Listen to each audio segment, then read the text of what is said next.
brought to you by V-Guard, the product-based Sensodyne and Women.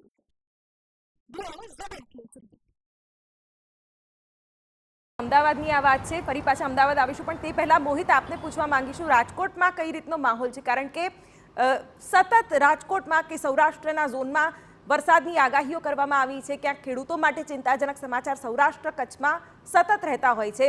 આજે કેવો માહોલ બદલાયેલો છે, ત્યાંની શું સ્થિતિ એ પણ જાણવા માંગીશું. શિવાની, જે રીતે હવામાન વિભાગે આગાહી કરી હતી અને પ્રી મોન્સૂન જે એક્ટિવિટી શરૂ થશે તેની આગાહી કરી હતી અને તેની સીધી જ અસર છે તે રાજકોટ સહિત કેસરિયાથી મન જોગી થયું રે, દિલ ઝૂમે જુઓ મત મસ્ત થયું રે, કેસરિયાથી મન જોગી થયું રે. હર પળ મનાવો કેસરી તહેવાર. વિમલ, બોલો જુબાન કેસરી. આ સૌરાષ્ટ્રભરમાં જોવા મળી રહી છે. રાજકોટ શહેરની વાત કરવામાં આવે તો સાંજના 5 વાગ્યાથી અચાનક જ વાતાવરણમાં છે તે પલટો આવ્યો હતો ને ભારે પવન છે તે ફૂંકાયો હતો. હજુ પણ શહેરમાં જે પ્રકારે દ્રશ્યો આપને હું બતાવવા માંગીશ કે ભારે પવન છે તે ફૂંકાઈ રહ્યો છે, સાથે સાથે ધૂળની ડમરીઓ છે તે પણ ઉડી રહી છે. થોડા સમય માટે જે પ્રિમોન્સૂન એક્ટિવિટી એટલે કે ભારે પવન હતો તે એટલી હદે જોવા મળ્યો હતો કે કારણ કે વાતાવરણ છે તે ખૂબ જ ધૂંધળું બની ગયું હતું, તે પ્રકારની સ્થિતિ છે તે જોવા મળી છે. રાજકોટ સહિત ઉપરાંત જે સૌરાષ્ટ્ર અનેક વિસ્તારો છે, અમરેલી પંથક હોય, જામનગર પંથક હોય, જૂનાગઢ પંથક હોય, આ તમામ વિસ્તારોમાં પણ પ્રી મોન્સૂન એક્ટિવિટી છે તે જોવા મળી છે. સૌથી વધારે અસર એ અમરેલી જિલ્લામાં જોવા મળી છે. અમરેલીના અનેક તાલુકા એવા છે કે જે અત્યારે વાતાવરણમાં પલટો આવ્યો છે અને વરસાદ પડ્યો છે અને અમરેલી તાલુકામાં એટલે અમરેલી જિલ્લામાં ને તેના તાલુકામાં વરસાદના પડવાને કારણે જરૂરથી કેરીના પાક છે તેને અસર છે તે પડી શકે છે. જો રાજકોટ જિલ્લાની વાત કરવામાં આવે તો રાજકોટ શહેર સાથે સાથે જે ગોંડલ વિસ્તાર છે, જે જસદણ પંથક છે, જસદણ પંથકના પણ અનેક ગ્રામ્ય વિસ્તારો છે ત્યાં અત્યારે વરસાદ છે તે વરસી રહ્યો છે. મહત્વની વાત એ છે કે વીરનગરનો ગ્રામ્ય વિસ્તાર છે ત્યાં જે વીજળી પડવાના કારણે 2 પશુઓના મોત થયાની પણ માહિતી છે તે અત્યારે મળી રહી છે. પ્રી મોન્સૂન એક્ટિવિટીને કારણે જે સૌરાષ્ટ્રના મોટા ભાગના વિસ્તારોમાં વાતાવરણમાં પલટો આવ્યો છે ને ધૂળની ડમરીઓ છે તે ઉડી રહી છે, તેને કારણે લોકોને ભારે હાલાકી પડી રહી છે. જોકે ઉનાળો, આકરો ઉનાળો છે, જે રીતે તાપમાનનો પારો પણ ઊંચે ચડી રહ્યો હતો તેને જોતા અત્યારે જે વાતાવરણમાં ઠંડક પડી છે તેને કારણે લોકોને જરૂરથી ગરમીમાંથી રાહત મળી છે. જી શિવાની. બિલકુલ, તો ફરી ગાંધીનગર અમદાવાદની વાત કરી, સાથે રાજકોટની વાત કરી, સૌરાષ્ટ્રની વાત કરી. જિગ્નેશ, તમે અત્યારે ક્યાં હાજર છો? કારણ કે આખા અમદાવાદમાં મોટાભાગના વિસ્તારોમાં વાતાવરણમાં પલટો આવ્યો છે, કેટલીક જગ્યાએ ક્યાંક વરસાદ પણ વરસ્યો છે. તમે જે જગ્યા પર છો ત્યાં કેવી સ્થિતિ?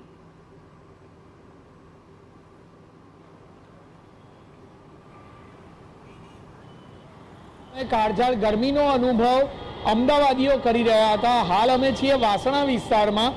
વાસણા સહિત પાલડી, રાયખડ, મણિનગર તમામ વિસ્તારોમાં જોઈએ તો ધૂળની ડમરીઓ સાથે વાતાવરણમાં અચાનક જ પલટો આવ્યો.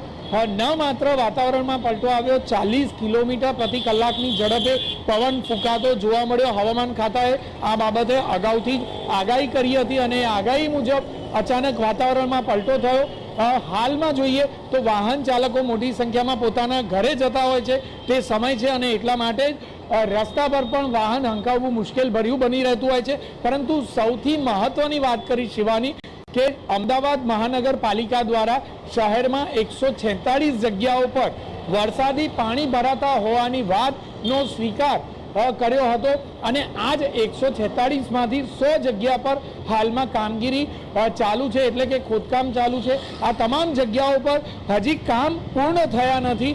શહેરમાં અનેક વિસ્તારોમાં ખોદકામ કરી દેવામાં આવ્યા છે અને જો આ કામગીરી પૂર્ણ ન થઈ હોય અને વરસાદ અચાનક જ તૂટી પડે એટલે કે મેઘરાજા મહેરબાન થઈ જાય તો નાગરિકો માટે મુશ્કેલી ઘટવાની જગ્યા પર વધી જશે.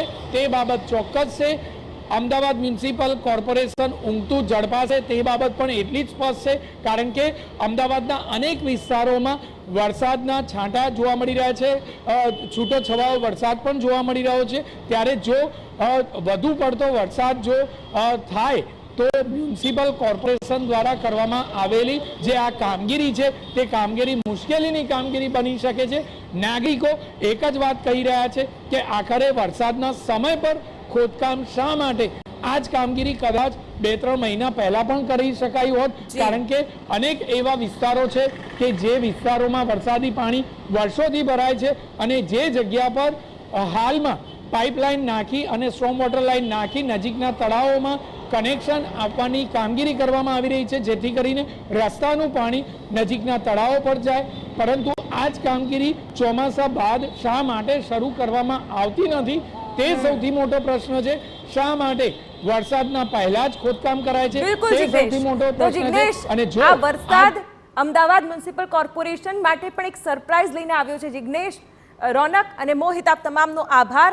અને જે રીતની અત્યારની સ્થિતિ સર્જાઈ છે તેને લઈને હાલ તો આ દ્રશ્યો મહત્વના બની જાય છે, કારણ કે ધૂળની ડમરીઓ ઉડી રહી છે, પવન ફૂંકાઈ રહ્યો છે, કેટલા વિસ્તારમાં વરસાદ પણ વરસી રહ્યો છે. તેની વચ્ચે ક્યાંક કોર્પોરેશનની કામગીરીને લઈને પણ ક્યાંક TV9એ ધ્યાન દોર્યું અને આ કામગીરી ત્વરિત પૂરી થાય તેવી રજૂઆત છતાં પણ આવી સ્થિતિમાં લોકોને હાલાકી ભોગવવાનો વારો આવતો હોય છે તેવી પણ પરિસ્થિતિ.